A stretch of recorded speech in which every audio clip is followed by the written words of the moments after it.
East Java Ninja Scare, begitulah orang luar negeri menyebutnya. Istilah ini merujuk pada tragedi pembantaian Banyuwangi yang terjadi pada tahun 1998. Kala itu, Jawa Timur pernah menjadi kawasan yang paling mencekam. Jangankan keluar malam, setelah maghrib saja orang-orang sudah menutup rapat-rapat pintu rumah mereka. Karena kalau keliaran di luar, maka nyawa mereka akan terancam oleh para ninja yang sangat mengerikan. Teror ninja berawal dari isu dukun santet yang menyebar keresahan. Banyak yang meyakini kalau para ninja ini diutus oleh pihak tertentu untuk membantai para dukun santet. Puncak teror ninja terjadi pada 6 Februari 1998. Kala itu, Bupati Banyuwangi mengeluarkan radiogram yang ditunjukkan untuk seluruh jajaran aparat pemerintahan dari mulai camat hingga kepala desa. Bupati menyuruh jajaran aparat itu untuk mendata orang-orang yang diduga memiliki ilmu supranatural. Sang bupati juga memerintahkan untuk melakukan pengamanan bagi orang-orang tersebut. Kemudian, radiogram selanjutnya dikeluarkan pada bulan September yang berisi penegasan terhadap radiogram sebelumnya. Namun yang terjadi malah sebaliknya. Setelah radiogram itu dikeluarkan dan dilakukan pendataan, pembantaian malah semakin meluas. Dalam sehari, ada 2-9 orang yang terbunuh, sehingga masyarakat berasumsi bahwa radiogram bupati tersebut adalah penyebab dari pembantaian tragis itu. Sementara perintah pengamanan adalah dalih pemerintah untuk membasmi tokoh-tokoh yang berlawanan dengan ideologi. Demikianlah asumsi masyarakat kala itu. Baik, dari fakta sejarah itulah, kali ini Mbah mau cerita tentang seorang wanita bernama Kusuma Kinansih. Orang-orang biasa memanggilnya dengan sebutan Kinan. Ia menjadi salah satu ninja yang paling berbahaya dan sakti pada masa itu. Tanpa banyak basa-basi lagi, langsung aja kita simak ceritanya. Kinan lahir dari keluarga berada. Ayahnya yang bernama Sudrojo Mangunkusumo adalah seorang pengusaha gula sukses yang menguasai puluhan hektar kebun tebu di Jawa. Sementara ibunya yang bernama Bunia merupakan ibu rumah tangga yang sangat baik. Dan saat Kinan berumur 8 tahun, dia mulai punya adik laki-laki yang diberi nama Bayu. Kinan senang karena akhirnya dia punya seorang adik. Dari dulu Kinan minta adik ke ibunya, karena Kinan ingin sekali punya teman bermain. Rumah keluarga Sudrojo berada di pertengahan antara desa dan kota. Wilayah itu disebut distrik Simpangan, karena memang lokasinya sering sekali dilintasi oleh orang-orang yang hendak pergi ke kota. Di distrik itu juga ada sebuah pasar yang cukup besar. Sementara itu, rumah keluarga Sudrojo Mangunkusumo merupakan yang paling mewah di kawasan tersebut. Pagarnya besar sekali dan dicat berwarna hitam keemasan. Rumah Sudrojo punya 2 lantai dan 3 orang pembantu. Kehidupan keluarga Sudrojo benar-benar sempurna. Istri dan anaknya juga bahagia karena memang keluarga itu bergelimangan harta. Namun, semua itu seketika saja berubah drastis saat ayahnya Kinan jatuh sakit. Di sore hari, Sudrojo pulang dari pabrik gula. Ia diantar oleh sopir pribadinya menggunakan mobil sedan mewah. Wajah Sudrojo pucat sekali, tubuhnya juga dipenuhi keringat. Dia mengalami demam yang amat serius. Sudrojo pun turun dari mobil sambil terhuyung-huyung. Dia dipapah oleh istrinya menuju kamar. Kemudian Sudrojo terbaring di atas tempat tidur. Kini tubuhnya menggigil. Buru-buru istrinya itu meraih gagang telepon. Ia memutar-mutar nomor telepon tersebut. Bunia berusaha menghubungi dokter langganannya yang biasa datang ke rumah. Telepon itu pun terhubung. "Halo, selamat siang," ucap dokter dari seberang telepon. Itu suara lelaki dewasa. "Halo dok, saya Nia dok. Bisa tolong ke rumah sekarang juga? Suami saya sakit parah," ucap Nia. Raut wajahnya sangat khawatir. "Astaga, sejak kapan sakitnya bu?" tanya dokter itu. "Baru hari ini dok, padahal tadi pagi baik-baik saja," ucap Bu Nia. "Baik bu, saya segera ke sana," kata dokter itu. Beberapa saat kemudian, terdengar suara mobil memasuki halaman rumahnya Sudrojo. Itu adalah mobil milik dokter yang barusan ditelepon Bu Nia. Dengan tergesa-gesa, Pak dokter itu turun dari dalam mobil. Ia menenteng tas hitam berisi peralatan medis. Dokter itu sangat kaget saat melihat kondisi Sudrojo yang amat parah. Dia muntah darah. Dan bukan hanya itu saja, Sudrojo juga memuntahkan kelabang dari dalam mulutnya.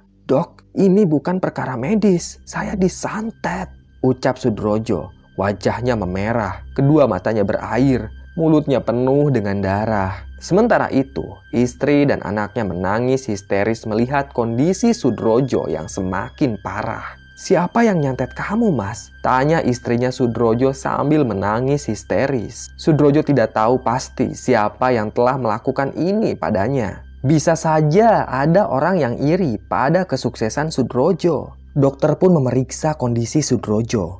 Memang sangat aneh. Tak pernah dokter itu menemukan penyakit yang sangat aneh seperti yang dialami Sudrojo. Beberapa ekor kelabang keluar lagi dari dalam mulutnya Sudrojo dibarengi dengan muntah darah. Sudah dok, ini bukan urusan medis. Aku harus cari ustadz yang bisa menangkal santet ini, ucap Sudrojo. Ia pun menyuruh istrinya untuk segera memanggil ustadz yang terkenal bisa menangkal gangguan makhluk gaib. Namun sayangnya, saat ustadz itu tiba di rumahnya Sudrojo, lelaki itu sudah tewas dengan sangat mengenaskan. Ranjangnya dipenuhi darah. Belasan kelabang merayap di atas lantai. Istri dan anaknya menangis dari luar kamar. Mereka tak berani masuk karena jumlah kelabang di dalam kamar itu semakin banyak. Innalillahi wa inna ilaihi roji'un, ucap ustadz sambil menutup mata Sudrojo yang melotot. Dia juga menginjaki kelabang yang berkeliaran di kamar itu dan membuangnya. Tak ada yang bisa dilakukan sang ustadz. Semuanya sudah terlambat. Entah santet macam apa yang dikirim ke tubuhnya Sudrojo. Santet itu sangat ganas dan brutal menyerang Sudrojo. Hingga dalam hitungan menit saja, Sudrojo tewas. Semenjak kematian Sudrojo, kini Bunia hanya tinggal bersama kedua anaknya. Dia juga harus mengurus bisnis peninggalan suaminya itu. Untungnya, Bunia tidak sendirian dalam mengurus bisnis gula. Dia didampingi oleh Mas Aji yang memang sejak dulu sudah jadi asistennya Sudrojo. Mas Aji ini masih ada hubungan kerabat dengan keluarganya Sudrojo. Bisa dibilang kerabat jauh lah. Namun sayangnya, 3 bulan kemudian, Bunia juga meninggal karena penyakit aneh. Sekujur tubuhnya melepuh seperti habis dibakar. Dokter juga bingung pada penyakit yang diderita wanita itu. Berbagai pengobatan sudah dilakukan, tapi nyawa Bunia tidak tertolong. Dia meninggal di rumah sakit. Kinan menangis di samping mayat ibunya. Kini dia dan adiknya jadi yatim piatu. Dan keesokan harinya jasad Bunia dimakamkan tepat di samping kuburan suaminya. Sudah nak, ikhlaskan. Sekarang biar paman yang merawat kamu dan adikmu, ucap Mas Aji. Mulai saat itu, Mas Aji lah yang mengurus bisnis gula milik keluarga Kinan. Tapi sayang, di bawah kepemimpinan Mas Aji, perusahaan gula itu lambat laun bangkrut.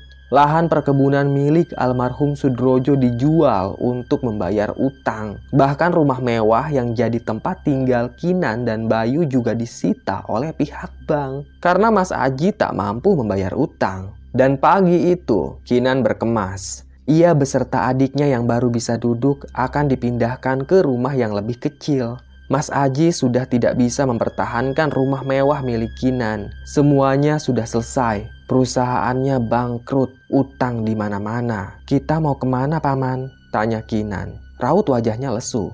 Paman udah sediain rumah baru buat kalian. Paman yakin kamu dan Bayu pasti suka dengan rumahnya, ucap Mas Aji. Kinan dan Bayu pun masuk ke dalam mobil. Itu adalah mobilnya Mas Aji. Karena mobil mewah milik orang tuanya Kinan sudah dijual untuk bayar utang. Kinan memangku adiknya. Mereka berdua masuk ke dalam mobil milik Mas Aji dan duduk di kursi baris kedua. Sesekali Kinan menyuapi adiknya dengan roti. Mobil pun perlahan melaju meninggalkan rumah mewah milik Kinan.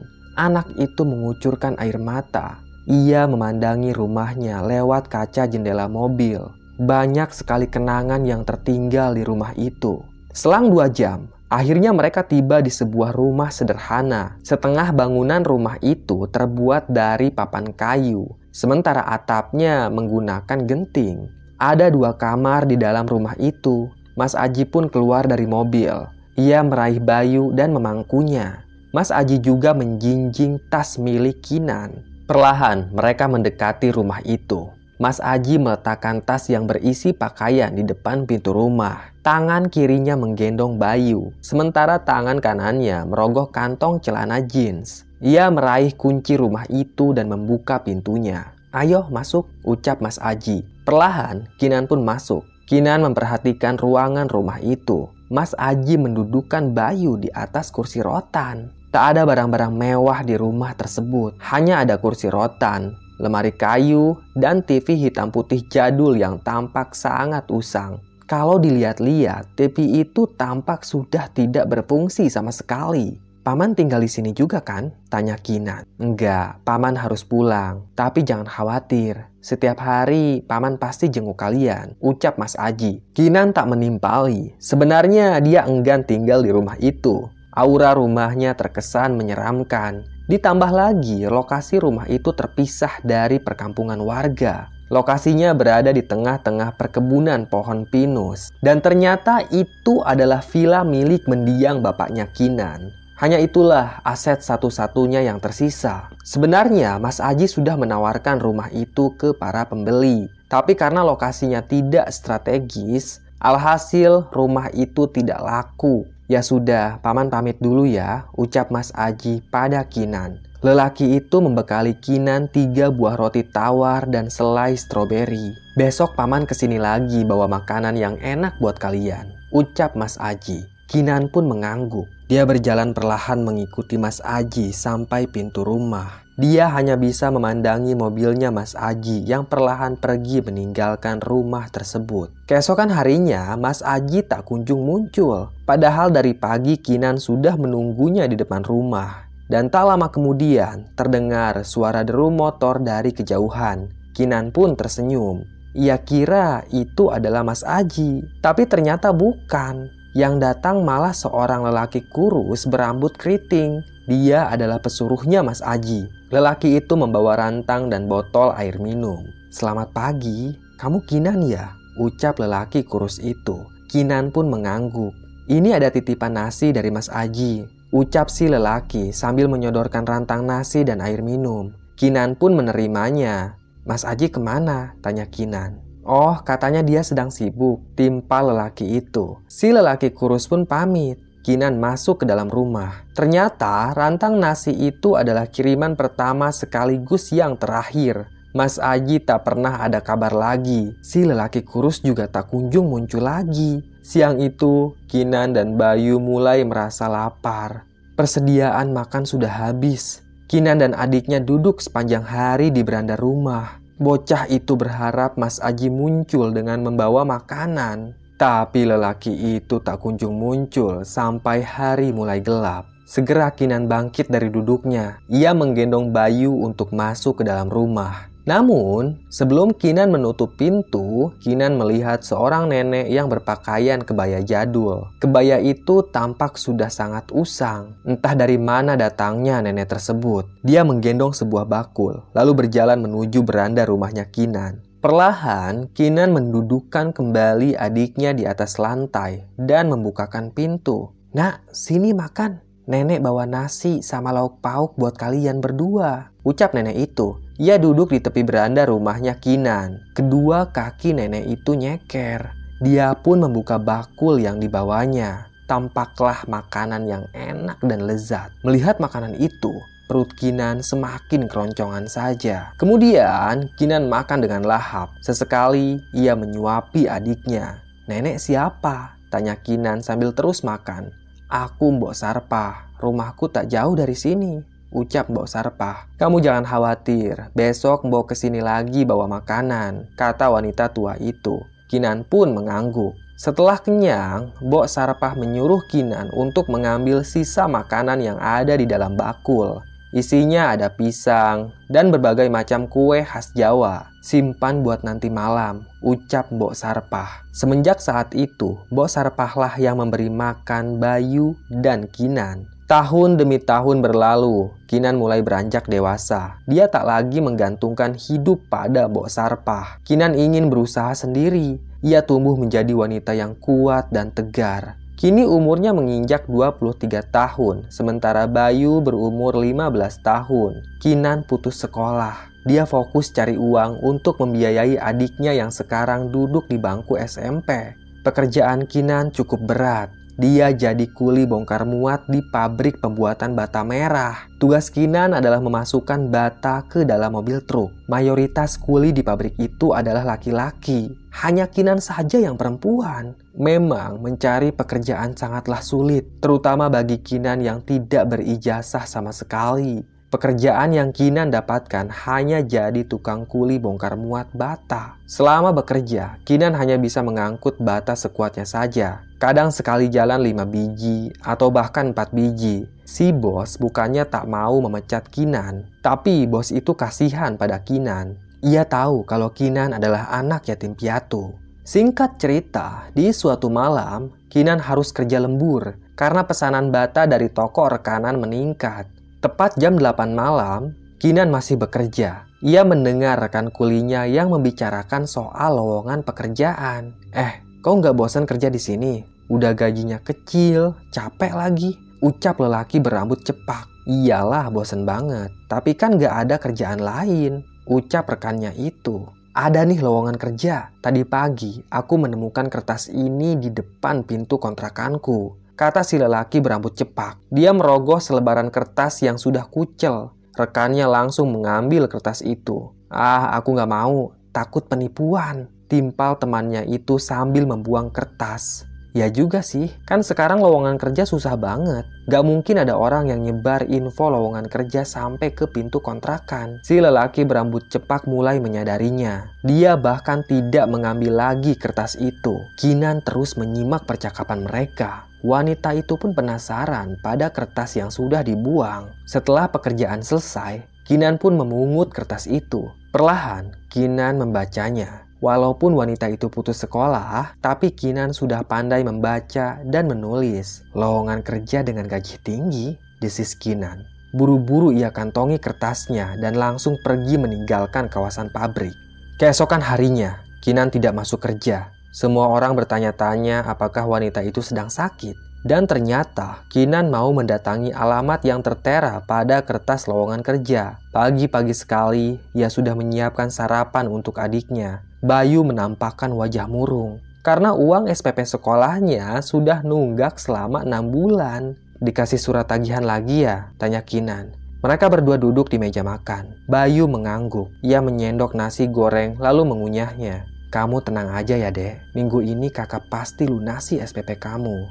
Ucap Kinan sambil tersenyum.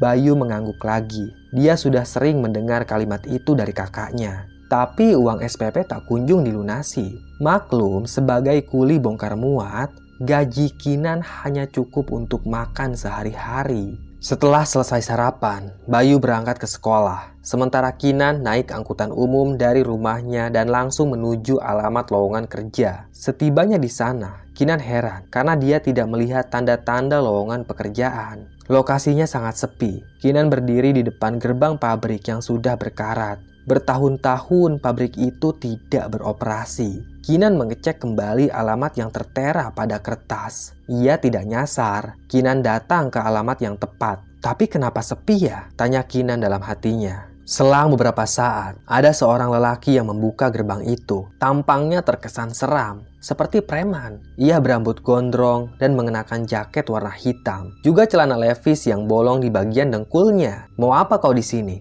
Tanya lelaki itu dengan tegas. Saya mau melamar kerja, Pak. Ucap Kinan dengan nada bicara yang ketakutan. Lamar kerja? Ujar lelaki itu sambil mengerutkan dahi. Dia memandangi Kinan dari ujung rambut sampai ujung kaki. Iya, Pak. Tapi kayaknya saya salah alamat deh. Ucap Kinan. Itu alasannya saja agar bisa pergi dari tempat tersebut.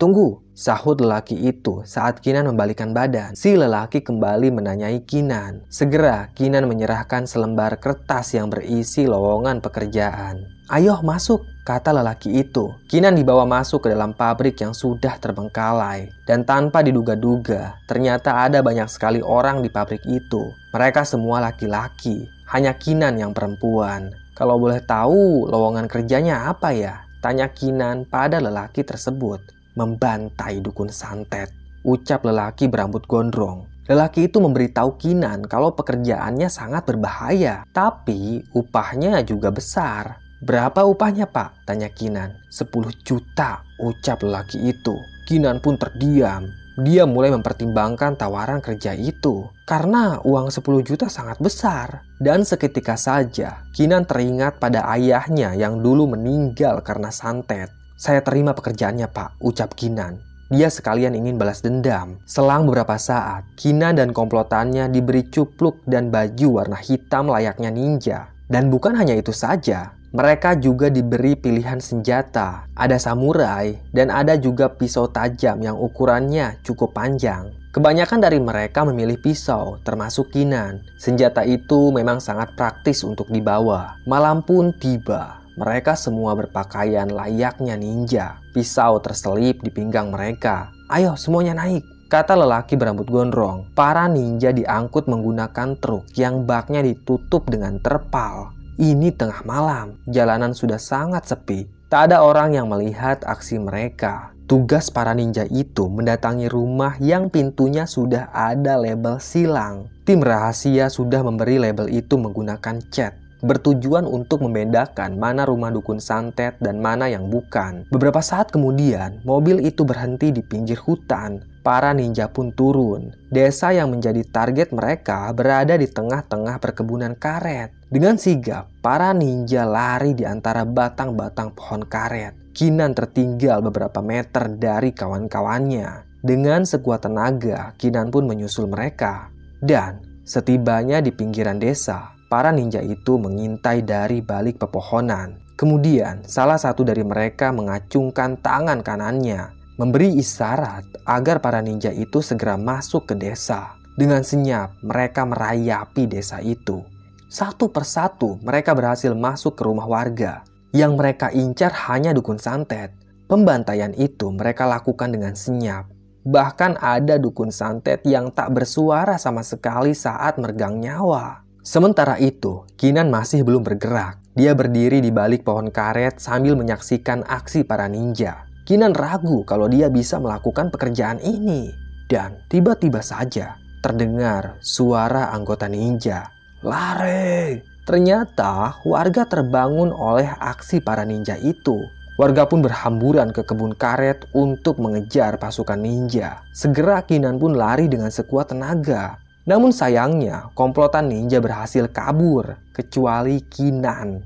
Gadis itu tertangkap warga. Dia diarak ke tengah-tengah desa. Lalu tubuh Kinan diikat pada sebuah tiang. Cupluk hitamnya juga dibuka. "Hah? Wanita?" kata salah seorang warga. Ia kaget saat melihat sosok di balik cupluk. "Ora urus, kita eksekusi saja. Dia sudah membantai warga sini," ucap salah satu warga. "Iya, betul," kata warga lainnya dengan serentak. Namun, sebelum warga melukai Kinan, tiba-tiba saja wanita itu menghilang entah kemana. Kejadiannya seperti kilat. Tak ada yang tahu bagaimana wanita itu bisa lepas dari tali yang mengikatnya. Bersambung. Terima kasih sudah menyimak cerita Mbah. Tunggu kelanjutannya ya. Tetap sehat dan salam merinding.